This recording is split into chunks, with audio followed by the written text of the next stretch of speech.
The summer sun hung heavy over the wheat fields of Nebraska, casting long shadows across the abandoned Miller farmstead. Thomas Webb stood at the edge of the property, wiping sweat from his forehead with a faded handkerchief. He had driven 30 miles out here on a Saturday morning, following a hand-painted sign that read, "Estate Sale," in crooked letters. Thomas was a quiet man in his mid-40s, with weathered hands and kind eyes that held a certain sadness. He worked as a librarian in the small town of Hartwell, spending his days among books and silence. His wife, Sarah, had passed away 3 years ago, and since then, Thomas had developed a habit of visiting estate sales and auctions. There was something comforting about walking through the remnants of other people's lives, touching objects that had once meant something to someone. The Miller farm had been empty for nearly a decade. Old Man Miller had been the last of his line, and when he died, there were no children or relatives to claim the property. Now, everything had to go. Tables covered with dusty dishes, rusted farm equipment, and boxes of forgotten photographs lined the yard. A handful of people wandered among the items, picking through the debris of a life lived and ended. Thomas walked slowly, running his fingers along the edge of a wooden dresser, examining a set of chipped teacups, studying a collection of yellowed books. He was in no hurry. Saturdays stretched out before him like empty rooms, and he had learned to fill them with these small excursions into the past. Near the barn, half hidden in the tall grass, something caught his eye. It was a trunk, massive and old, with a curved top and thick metal bands wrapped around its body. The metal was covered in rust, orange and brown, eating away at what must have once been brass or copper. The wood was dark with age and weather, splitting in places, but still solid. Thomas knelt beside it, his knees pressing into the dry earth. The trunk was locked, a heavy padlock hanging from the clasp, itself rusted nearly shut. He tried to lift the lid, but it wouldn't budge. There was something about it that drew him in, something about the weight of it, the history it seemed to carry. That old thing. A voice came from behind him. Thomas turned to see a woman in her 60s, wearing a sun hat and holding a clipboard. She was running the sale, he assumed, probably a local auctioneer or estate manager. "Found it in the barn loft," she continued, walking over to stand beside him. "Been up there for who knows how long. Probably just full of old newspapers or moth-eaten clothes. You can have it for a quarter if you want it. 25 cents. Just to get it off the property." Thomas looked at the trunk again. 25 cents. Less than the price of a cup of coffee. He thought about his empty garage, the space he had, the long afternoon ahead of him. "I'll take it," he said quietly. The woman smiled, made a note on her clipboard, and helped him load it into the bed of his pickup truck.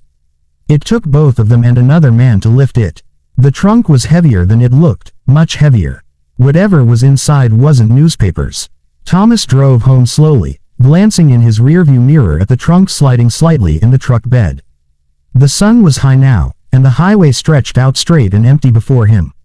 He passed fields of corn and wheat, old barns with fading paint, farmhouses set back from the road with long gravel driveways. This was the landscape he had known his whole life, flat and endless, beautiful in its simplicity. Back home, Thomas lived in a small house on the edge of Hartwell, a white clapboard structure with a covered porch and a garage that leaned slightly to one side. He pulled into the driveway and sat for a moment, looking at his house, thinking about the years he and Sarah had spent there. The garden she had planted still grew, though wild now, untended. He should do something about that, he thought. But not today. He managed to drag the trunk from the truck and into the garage, sweating with the effort. Inside, he cleared a space on his workbench and studied the padlock. It was old, probably original to the trunk, and completely rusted. He tried a few keys he had lying around, knowing none would fit, then finally took a hacksaw and spent 20 minutes cutting through the rusted metal. When the lock finally fell away, Thomas paused. His heart was beating faster, though he didn't know why. It was probably nothing, he reminded himself. Old clothes, papers, maybe some dishes wrapped in newspaper from 50 years ago. He lifted the lid slowly. The hinges screamed in protest, rust flaking away. The smell hit him first, old and musty, the scent of time itself. Inside, the trunk was lined with faded fabric, once perhaps red or purple, now a dull brown. And there, carefully arranged, were bundles wrapped in oilcloth. Thomas unwrapped the first bundle with careful hands. Inside was a book, leather-bound, with gilt edges. He opened it carefully, afraid the pages might crumble. The title page read, Journal of Margaret Miller, 1889. His breath caught. A journal, a diary from over 130 years ago. He turned the pages gently, seeing the careful handwriting, the dated entries, the day-to-day life of a woman he had never met. He unwrapped another bundle, more journals, at least a dozen of them, spanning years, 1889 to 1903. 14 years of one woman's life, preserved and hidden away. But there was more. Beneath the journals, wrapped separately, were letters tied with ribbon. Photographs in frames, the glass somehow still intact. A small wooden box containing jewelry, simple pieces, a locket, a ring, a bracelet. And at the very bottom, wrapped in the most layers of oilcloth, was a bundle of papers that looked official. Thomas carried everything inside, spreading it out on his kitchen table. The afternoon sun streamed through the windows, dust motes dancing in the light. He made himself a pot of coffee and sat down to read. Margaret Miller's first entry was dated March 15, 1889. She was 16 years old, living on the farm with her parents and 3 brothers. Her handwriting was careful, practiced, the letters even and clear. Papa bought me this journal in town today, she wrote. He said a young lady should record her thoughts and observations. Mama says I spend too much time dreaming, but Papa understands. He says dreamers see the world as it could be, not just as it is. Thomas read entry after entry, watching Margaret's life unfold. She wrote about the changing seasons, the hard work of the farm, the long winters and brief, beautiful summers. She wrote about her brothers, wild and loud, about her mother's stern kindness, her father's quiet strength. But mostly, she wrote about a boy named James. James wasn't a farmer's son. He was a musician, a violinist who had come through Hartwell with a traveling show. He was educated, from the East, and he had stopped to fix his wagon wheel and stayed for 3 days. In those 3 days, Margaret had fallen in love. The entries grew more passionate as Thomas read. Margaret and James had walked together in the evenings, talking about books and music and all the things Margaret dreamed of beyond the farm. James had promised to return, to take her away, to marry her and bring her to the cities she had only read about. But he never came back. Entry after entry, Margaret waited. She watched the road. She kept herself ready. Years passed in those pages, and Thomas felt his heart breaking for this girl he had never met, waiting for a love that never returned. In 1891, Margaret married Robert Miller, a neighboring farmer's son. The entries after that were different, more subdued. She wrote about duty, about making the best of things, about learning to love someone in a different way than she had loved James. She had 5 children. 3 survived to adulthood. She wrote about them with tenderness, about the joy they brought, but also about the hard life, the drought years, the times of sickness and worry. The last entry was dated May 3, 1903. Margaret was 30 years old. I found James again, she wrote. Not in person, but in the newspaper. There was a review of a concert in Chicago, and his name was there. James Hartfield, violinist with the Chicago Symphony. He has the life he wanted, the life we talked about. I am glad for him. I have built a different life, a good life, with Robert and the children. But I will keep these journals, these memories of the girl I was, the dreams I had. Perhaps someday, someone will read them and understand that dreams matter, even when they don't come true. Even when we build new ones. Thomas sat back, his coffee long gone cold. Outside, the sun was setting, painting the sky in shades of orange and pink. He felt tears on his cheeks and didn't wipe them away. He understood now why the trunk had been hidden in the barn loft. Margaret had put it there, her secret self, the part of her that had dreamed and loved and hoped. She had lived her life as a farmer's wife, had raised her children, had done her duty. But she had kept this, her true heart, preserved and hidden. Thomas looked at the letters next. They were from James, sent during those 3 days and in the weeks after. They were beautiful letters, full of passion and promise. Letters that had meant everything to a 16-year-old girl. The photographs showed a young woman with dark hair and serious eyes, standing straight and proper in the fashion of the time. There was one of her wedding day, standing beside a tall young man who must have been Robert. She wasn't smiling, but there was a kind of peace in her face. The official papers were the deed to the farm, passed down through generations of millers. And there, at the bottom, was a will, dated 1952. Margaret Miller had lived to be 79 years old. She had outlived her husband by 20 years, had seen her children and grandchildren grow.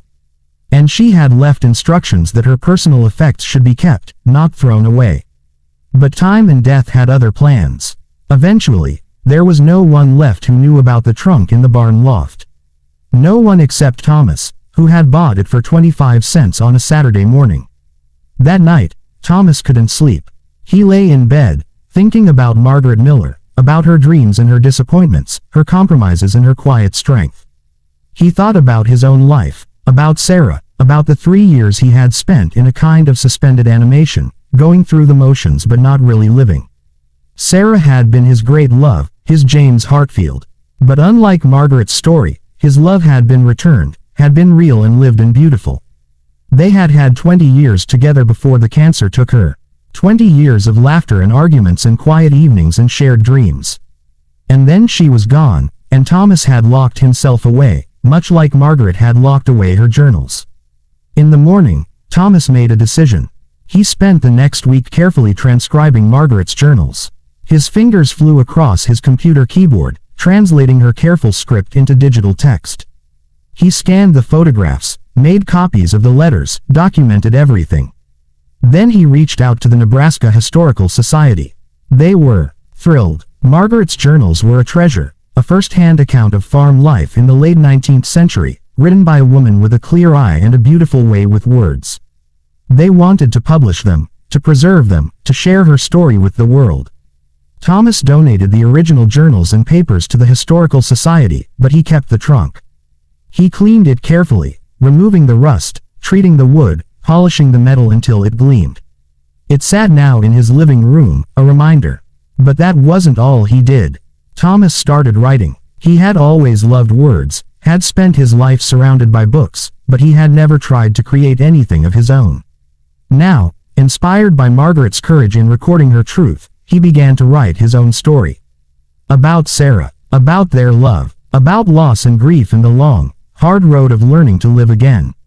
He joined a writing group at the library, started attending community events again. Slowly, carefully, like a plant reaching toward the sun, he began to emerge from the shell he had built around himself. He also began researching James Hartfield. It took months, but he finally found the trail. James had indeed played with the Chicago Symphony. He had married, had children, had lived a long and apparently happy life. He had died in 1945, probably never knowing about the girl in Nebraska who had waited for him, who had loved him and then built a new life when he didn't return. One day, Thomas received a call from the Historical Society. Margaret Miller's journals were being published.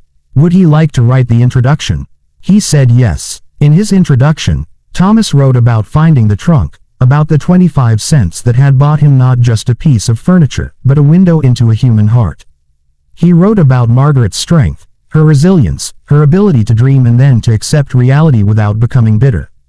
He wrote about the importance of remembering, of preserving our stories, even the sad ones, especially the sad ones. And he wrote about what Margaret had taught him, that life doesn't always give us what we want, but it always gives us something. That love takes many forms. That dreams matter, even when they change. That it's never too late to start living again. The book was published in the spring, 3.5 years after Thomas had found the trunk. There was a small launch event at the Hartwell Public Library, where Thomas worked. People from the town came, curious about their local history, about this woman who had lived and loved and dreamed in their midst over a century ago.